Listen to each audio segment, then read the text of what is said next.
خب با سلام دوستان، باز در خدمتتون هستیم. یک قسمت دیگه از هلیکوپتر. این قسمت میخوام چکیده از کارمون براتون توضیح بدیم. خب اول از همه این کارگاه ما که میبینید دوستان، کارگاه کوچیک، به خاطر که جان داشتیم مجبور شدیم حیات خونه را به این حالت به این شکل در بیاریم برام و اینجا کارمون رو شروع کنیم. حالا کارمون تا اینجا تموم شده.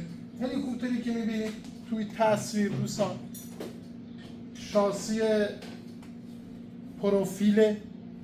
پروفیل سبک استفاده کردیم. اسکیدهای پایینشو از پروفیل گالوانیزه استفاده کردیم که سبکتر باشه، زنگ نزنه. و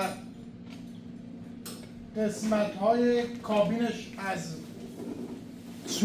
ورق چوب سمیل و فایبر گلاسه که گذاشتیم رو هم پرچ کردیم و بعد فایبر گلاس کردیم دو روشو.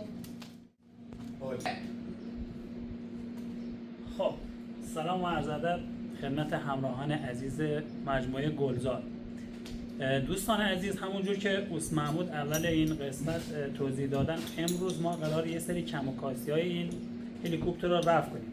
کم و کاستی های شامل مثل اینکه ریگلاژ یه سری قطعاتی که نصب کردیم، امروز میخوایم عیبشون و نواقصشون رو برطرف کنیم و یه مرور کلی داشته باشیم از 0 تا 100 این هلیکوپتر. همراهمون باشید با توضیحات اوست محمود، در خدمتتون هستیم. خب بله دوستان، بیام از این قسمت شروع کنیم. این قسمت موتور پژو 405 فرانسویه که در سال 1984 وارد ایران شد. موتور کاملا آلومینیوم، سبک و قدرت 90 اسب بخار و 4 سیلندر پیستونی هم هست. ما گریبویس رو حذف کردیم و گریبویس دوستان دلیل چی بوده ما حذف کردیم؟ خب گریبویس اگه روی باشه، خب شما نمیتونی مسلماً وقتی تو پرواز هستی وایسه کلاج بدی، دنده بدی یا میای بخوری زمین. ما اینا دیگه اینجا یه سر مستقیم وصل کردیم به فلایویل با یک عدد کپلینگ و شاک. و این تو قسمت موتور ما فقط استارت و دینام نیاز داشتیم دیگه. کولر رو نمیدونم هیدرولیک اینا دیگه کامل حذف شد. و میام قسمت منیفول، این قسمت هواکش هم بالا حذف کردیم چون بزرگ بود، جاگیر بود، گیر میکرد به شاسی.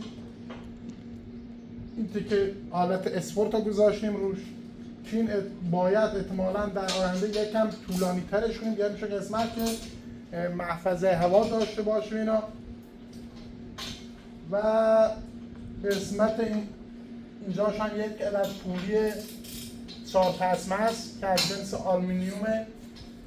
بالا هم همینجور پولی بالایی بزرگتر از پولی پایینیه. و گریبویسی که ما داریم اینجاست دوستان، این هم صرفا برای که زاویه را 90 درجه کنه و بفرسته برای ملخ بالا. خب دوستان همونجوری که گفتیم جعبه دندمون جنس چدنه و دورش 1/3 و یه صفحه هم زیرش قرار گرفته، صفحه فلزی است که اینو نگه داشته و حالت ریگلاژی داره. یه سری اهرم بندی اینجا قرار گرفته که واسه چون باز بربرنگ اینا که وصل به اهرم کلکتیو و سایکلیک که دستور میده به ملخ هلیکوپتر یا همون خود هلیکوپتر که به چپ و راست یا حالا بالا پایین هدایت بشه. و سیستم بالاش دوستان خیلی پیچیده است. واقعا کسایی که از اول این طراحی کردن واقعا زحمت زیادی براش کشیدن. با حالی که ما این از قبل ساخته و همه چیز آماده بود، باز هم تنظیم کردنشون واقعا دچار مشکل. و قسمت این پایمون باک یا همون مخزن سوخته که 35 لیتر حداقل بنزین جا میگیره. از گالوانیزه ساختیم ما، اگه آلومینیوم باشه سبکتره.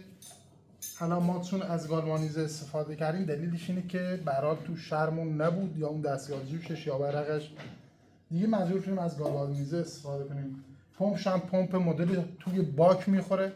قسمت پایین دست موتوراش دوستان مدل دست موتور گرد خود پژو 405 رو استفاده کردیم و بقیه‌اش این قسمت دست موتور هم با تصمیم خودمون جوشکاری کردیم و باز بریم قسمت بوم عقب براتون توضیح بدیم.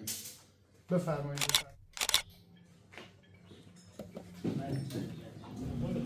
خب دوستان بوم عقب یکی در لوله آلومینیومه که ما رنگش کردیم، شاید مشخصا آلومینیومه، طولش 3 متره، قسمت محوری که میچرخه هم استیله که بازم طولش 3 متره، علاوه پایه های بربرنگ آلومینیومی داره، براش ریختگی کردیم، اینا ساختیم و دو دستین بوکسل که از زیر رد شده میره برای ملخ دم که اونجا زاویه میده به ملخ. استاد محمود بله؟ این سیمبل سلا همون سیستمی هن که شما از توی کابین میتونید دقیقاً ملخ عقب رو کنترل کنید، بله، درسته؟ دقیقاً.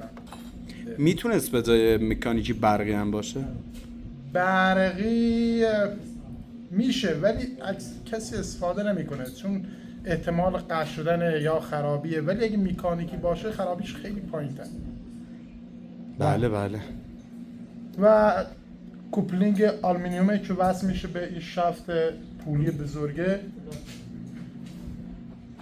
دوستان اینجا رادیات هم براتون بگن که بریم دیگه عقب که اینجا کار نمی‌کنه. رادیات مونن رادیات قبلا گفتیم ما خودرو اسیکراس استفاده کردیم، فن خود 206 خودروی 206 بله. اونم ساخت فرانسه است. بله دقیقاً ساخت فرانسه است. بعد استاد محمود یه سوال، این دوتا میله هستن که الان دستتون بله. بهشه، اینا برای تعادل هلیکوپتره؟ نه اینا محافظ این بوم است، اینا نگه میداره که خم نشه یا نشکنه یه جورایی. این مال این قسمت دوتا است. و قسمت صفحه پشت سرتون استابلایزر هم یه توضیح بدید. بله این قسمت هم همون متعادل ساز هلیکوپتر یا استابیلایزر. استابلایزر. بله استابیلایزر، حالا خودمون زبونمون نمیچرخه. لهجه‌مون خب لهجه انگلیسی نیست متاسفانه. اینم که احتمال زیاد مهندس من بخوام اینو تغییرش بدم است. دلیلش میخوام اصلا بیارمش این قسمت نصبش کنم. این قسمت نصبش کنم. بعد حالتش هم میخوام تغییر بدم است. چرا؟ احساس میکنم یه خورده جلوی زیاد. خب میخوام اصلا این حذف بشه چون اون اگه باشه یه بهتره و زیاد چیزم لرزش هم تو کار نداره. یا حالتی داره به امزان اگر ما تو اتاقمون یه دونه رو بیاری کافی، یکیشو بیاری کافی. خب دوستان این قسمت جعبه دنده رو داریم، جعبه دنده ملخ عقب. آفرین، 1:1 یعنی وقتی یه دور به چرخه این هم یه دور میزنه، پس این با اون جعبه دنده اصلی فرق میکنه. این 1:1 اون 3:1 یعنی با یک دور چرخش این با 3 دور چرخش اون این آفرین اون یکی یه دور میزنه. بله بله، هر 3 باری که ملخ عقب به چرخه ملخ بالا 3 دور میچرخه. بله. بعد این قسمت هم مکانیزم همون سواش عقبه که دستور میده عقب جلو بشه، ملخ حالت بگیره.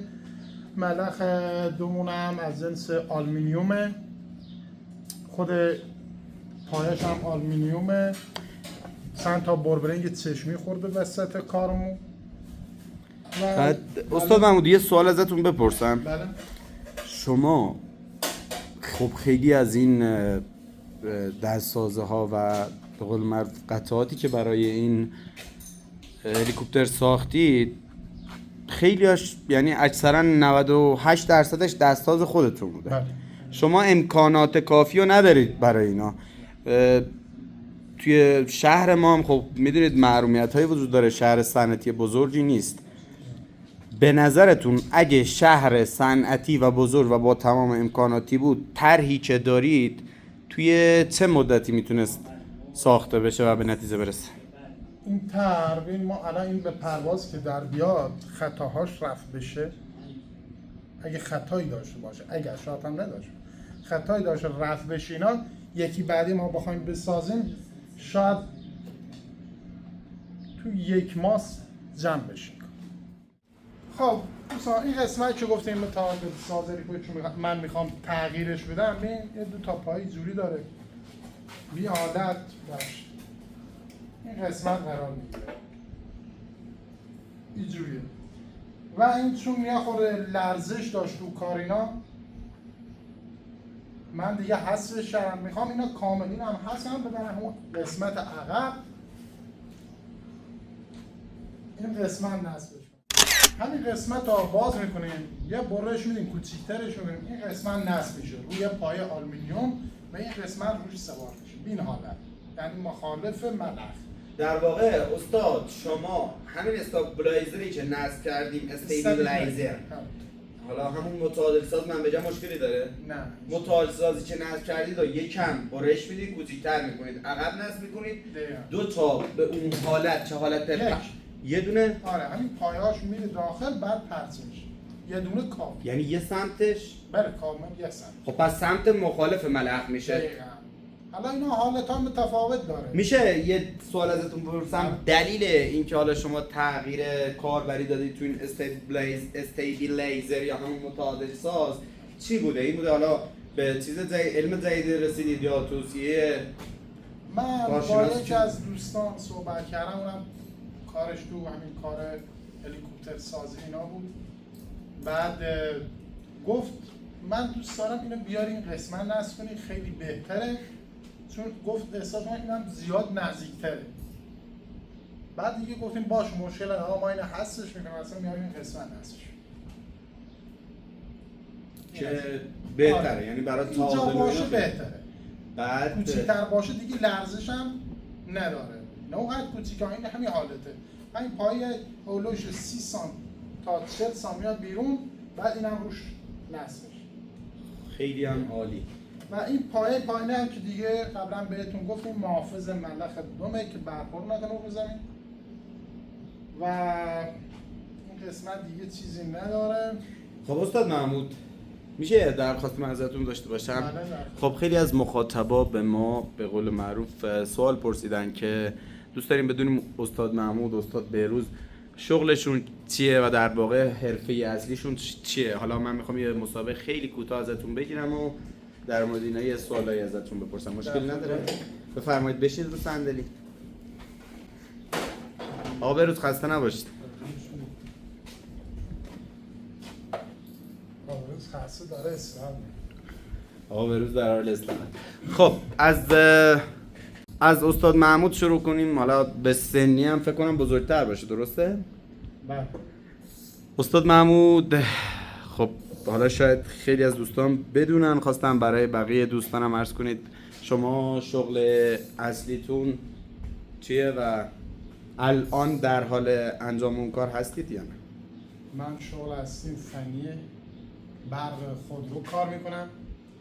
سال 85 سالم دارم، هولوش 18 ساله توی بازار کار میکنم. بله من اینجا وقتی کارم تموم میشه سری لباس عوض میکنم میرم رو کار، که اونجا کار کنم تا غروب. شب که بیام دوباره میام اینجا ای بیان نقصی داشته باشه رفت کنم. خب قطعا همه ما و حتی مخاطبای عزیز میدونن که بالگرد هلیکوپتر یه پروژه خیلی پیچیده است.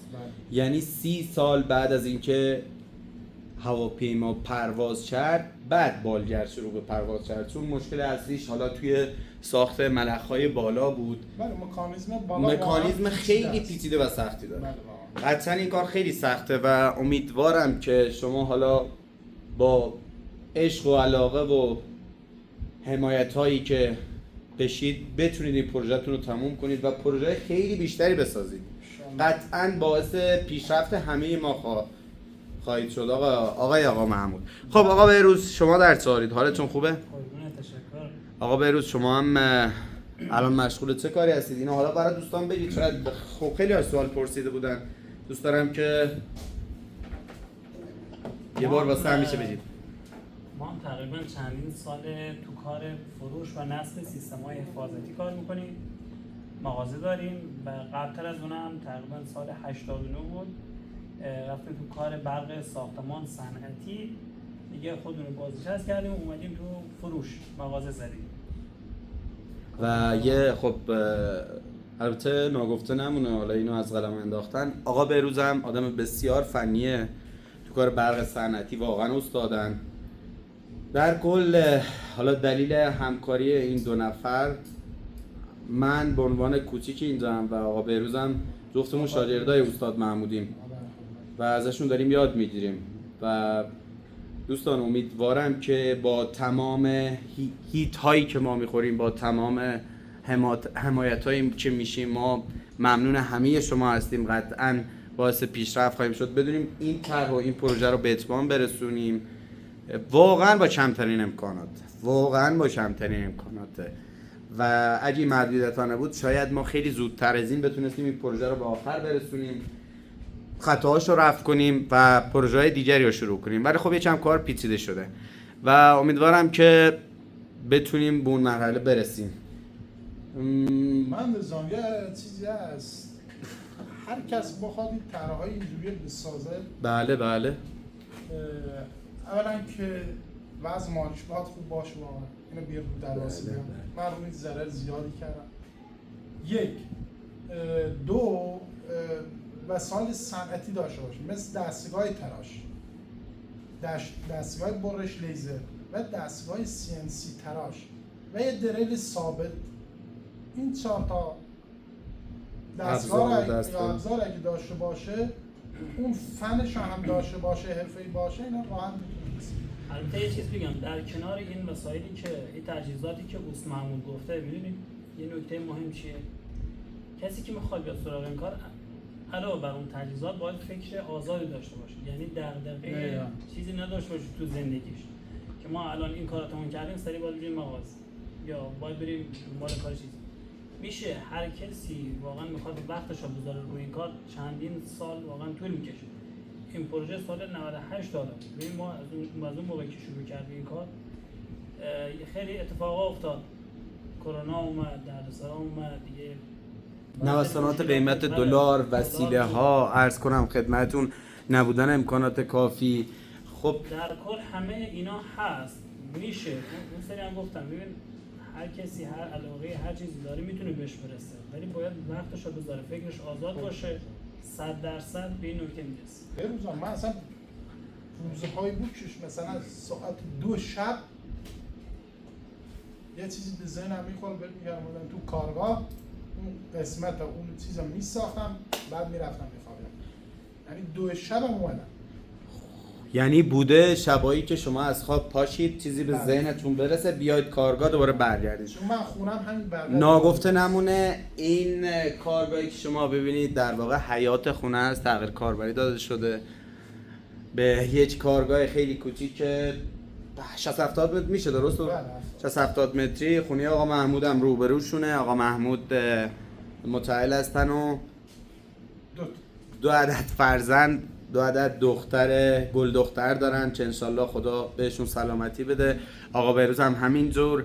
ببینید من به عنوان اپراتور یا فیلمبردار این کانال، حالا شما خیلی مسائل فنی اوکیید، ولی خب بنده ندارم، میگم که شما واقعا دارید کار بزرگی میکنید و من به نوبه خودم از شما خیلی تشکر میکنم برای این کار بزرگ. امیدوارم که به موفقیت برسید و طرحهای خیلی بیشتری بسازید، بتونید یه خدمتی به جامعه، کشور و همه دنیا بکنید. قطعا دنیا جای آدمای موفق مثل شما هست و امیدوارم که موفق باشید. اگه صحبتی حرفی نیست، انشالله که کاری زحمتی که کشیدیم به نتیجه برسه و باعث بشه که یه امیدی بیفته تو دل بقیه دوستانی که میخوان طرح چیزی داشته باشن، اونا هم بتونن یه امیدواری داشته باشن برن سراغ طرحش. چون یه عده هستن که چندین وقت ما رو دنبال میکنن، لحظه به لحظه که منتظر پرواز این پرنده کوچیک هستن. امیدوارم که یه روز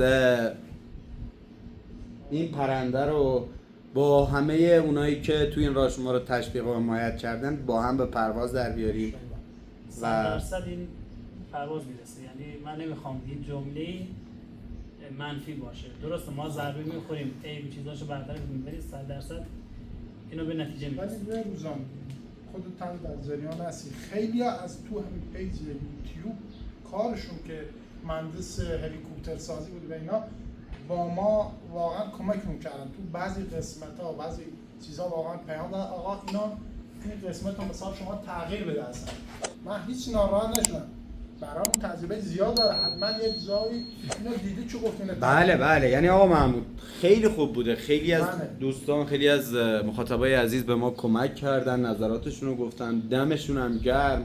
بله. قطعا اینا باعث میشه که ما توی کار خیلی بیشتر پیشرفت کنیم. خب، به هر حال آقای سمپل، ببخشید که خواهش میکنم توی این بفرمایید. کانال این بوده که واقعا ما فکرش هم نمی‌کردیم، یه سری دوستانی پیدا کردیم که خیلی کار درستن، بله، خیلی به ما بله. انگیزه و امیدواری میدن و راهنمایی میکنن که بتونیم واقعا دستمون روونتر بشه. همین که روحیه میدن آقا آفرین واقعا کارتون درسته. همین برای ما کلی میارزه. بله. خب دوستان، لایک، کامنت و سابسکرایب یادتون نره. قطعا از این دو مخترع ایرانی حمایت کنید و امیدوارم که محتوای خوبی بتونیم برای شما تولید بکنیم. تا قسمت بعدی امیدوارم هر کجای این کره خاکی باشید حالتان خوب، خوش و خرم باشه. خدا بدرود. نگهدار.